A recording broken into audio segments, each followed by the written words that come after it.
ప్రకాష్ రెడ్డి గారు ఈ రోజు జరిగినటువంటి అంటే ఏపీలో జరిగిన అన్లైక్ ఏపీ ఇక్కడ చాలా ప్రశాంతంగా 1-2 ఘటనలు మినహాయిస్తే పెద్దగా మనం మాట్లాడుకోవాల్సినటువంటి విషయాలు ఏం లేవు. ప్రధానంగా మీ బీజేపీ క్యాండిడేట్ ఎంఐఎం క్యాండిడేట్ తోటి జరిగినటువంటి గొడవకు సంబంధించి మనం చూసాం ఓల్డ్ సిటీలో. అది ఒకటి మినహాయిస్తే మిగతా అంతా కూడా చాలా ప్రశాంతంగా జరిగింది. ఏంటి పోలింగ్ సరళి ఎట్లా ఉందనుకుంటున్నారు? బీజేపీ ఎట్లాంటి ఎక్స్పెక్టేషన్స్తో ఉంది ఈ పార్లమెంట్ ఎలక్షన్లో తెలంగాణకి? ముందు మిత్రులందరికీ నమస్కారం. పెద్దలు ఆంధ్రప్రదేశ్ రియాజ్ గారికి నమస్కారం. సార్, ఈరోజు ఉన్నటువంటి తెలంగాణ ఎన్నికలు ప్రశాంతంగా జరిగినాయి. ఎక్కడొక్కడ చెదరమదురు 2 సంఘటనలు, ముఖ్యంగా హైదరాబాద్ పాత నగరంలో జరిగిన సంఘటనలు వదిలిపెట్టేస్తే మిగతా అంతా కూడా ఇంచుమించుగా ప్రశాంతంగా జరిగింది. మొత్తం అన్ని నియోజకవర్గాల్లో ప్రశాంతంగా జరిగింది. ఓటింగ్ పర్సంటేజ్ కూడా 62% అని ఇప్పుడు మన రికార్డు నమోదవుతుంది. కానీ మా లెక్క ప్రకారం అయితే అది 65-66 దాటి ఇంకా పైకే పోవచ్చు అన్నటువంటి అభిప్రాయంతో ఉన్నాం.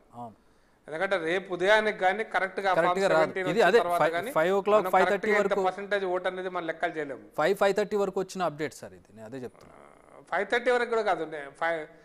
నేనేమంటున్నా అంటే 5:30 వరకు ఇచ్చిన లెక్కలు కూడా 6 గంటలకు ఇచ్చిన లెక్కలు కూడా కరెక్ట్ కాదు. మనం రేపు పొద్దున ఫామ్ 17 అంతా ఒక దగ్గర కూడితే వచ్చే లెక్కలే కరెక్ట్ అవుతాయి. కాబట్టి ఎలక్షన్ కమిషన్ రేపు మధ్యాహ్నం మీడియాకి ఇచ్చేటువంటి సంఖ్యనే మనం సంఖ్యగా తీసుకుందాం. అది నేను అనుకుంటున్నా పోయిన పార్లమెంట్ ఎన్నికల కంటే ఎక్కువ పర్సంటేజ్ ఓటింగే పోల్ అవుతుంది అనుకుంటున్నాను. ఈవెన్ హైదరాబాద్లో కానీ, సికింద్రాబాద్లో కానీ, మల్కాజ్గిరి చివల లాంటి పట్టణ ప్రాంతాల్లో కానీ, వరంగల్ పట్టణంలో కానీ ఏ పోలింగ్ పర్సెంటేజ్ తక్కువ అనుకుంటున్నామో గత ఎన్నికల కంటే ఇది ఒక 0.5% 1% ఎక్కువే తప్ప తక్కువ అని మేము అనుకోవడం లేదు. ప్రజలు విజ్ఞతతో ఓటేశారు, ఎక్కువ సంఖ్యలో ఓటేశారు, సెలబ్రిటీస్ ఓటేశారు, చాలామంది ఓట్లకు వచ్చి ఓటేశారు.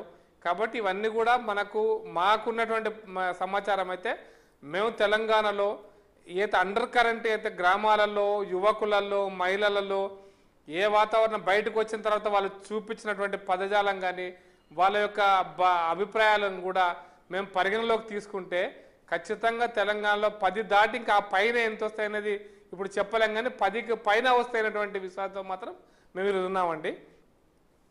సరే, ఇక మిగతా కేసీఆర్ గారు మాట్లాడిన మాటలు కావచ్చు, రేవంత్ రెడ్డి గారు మాట్లాడిన మాటలు కావచ్చు, సరే అవంతా ఎలక్షన్ కమిషన్ చూసుకుంటుంది. ఎలక్షన్ కమిషన్ మేము రిప్రజెంటేషన్ ఇచ్చాం. మా యొక్క అభిప్రాయం ఎలక్షన్ కమిషన్కు మా యొక్క ప్రొటెస్ట్ చెప్పడం జరిగింది.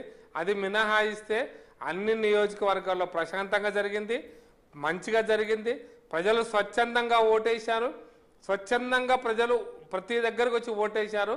కాబట్టి ఖచ్చితంగా ఇది ప్రజాస్వామ్యానికి తెలంగాణలో ఉన్నటువంటి పరిస్థితిని ఖచ్చితంగా అద్దం పడుతుంది. మేము నమ్ముతున్నాం ఏంటంటే అసెంబ్లీ ఎన్నికలకు ఒక రకంగా, పార్లమెంట్ ఎన్నికలకు ఒక రకంగా ప్రజలు స్పందిస్తారన్న విశ్వాసంతో ఉన్నాం. ఎందుకంటే గత శాసనసభలో 2018-19కి మధ్య తేడా చూసినప్పుడు రేపు ఇప్పుడు 23కి ఇంకా బలంగా పెరిగింది అనేది మా నమ్మకం. నేషనల్ పార్టీల వైపు వాళ్ళ దృష్టి ఉంటుందని చెప్తున్నారా పార్లమెంట్ ఎలక్షన్కి వచ్చేటప్పటికి? ఏమంటారు సార్ క్లియర్? మళ్ళీ నేషనల్ పార్టీ అంటే అసెంబ్లీ ఎలక్షన్కి వచ్చేటప్పటికి స్థానిక పార్టీలు లేదంటే స్థానిక ఉన్నటువంటి నేతలను దృష్టిలో పెట్టుకుంటారు. పార్లమెంట్కి వచ్చేటప్పటికి నేషనల్ పార్టీలు, నేషనల్ లీడర్స్ గురించి చూస్తారంటారు. నేను 2 విషయాలు సార్. 2018లో బీఆర్ఎస్ పార్టీ ఒక అద్భుతమైన విజయం సాధించింది. 88 స్థానాలు గెలిచింది ఒక ప్రాంతీయ పార్టీగా. కానీ దాని తర్వాత జరిగిన ఎన్నికలలో బీజేపీ 4, కాంగ్రెస్ 3 గెలిచింది. కానీ ఈ రోజున్న విచిత్రమైన పరిస్థితి ఏంటంటే బీఆర్ఎస్ ఇక్కడ అధికారాన్ని కోల్పోయింది. కాబట్టి ఇక్కడ అధికారాన్ని కోల్పోయిన పార్టీ ఢిల్లీలో ఏం చేస్తారు వీళ్ళు గెలిస్తే అనేటువంటి అభిప్రాయంతో ప్రజలు ఉన్నారు. కాబట్టి మేము అనుకుంటున్నాం 17 నియోజకవర్గాల్లో ఒక హైదరాబాద్ పార్లమెంట్ సీట్ వదిలిపెడితే 16 సీట్లలో బీజేపీ వర్సెస్ కాంగ్రెసే జరిగింది.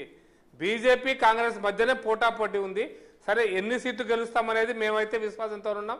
10 దాటే గెలుస్తాం, 70 దాటే అని.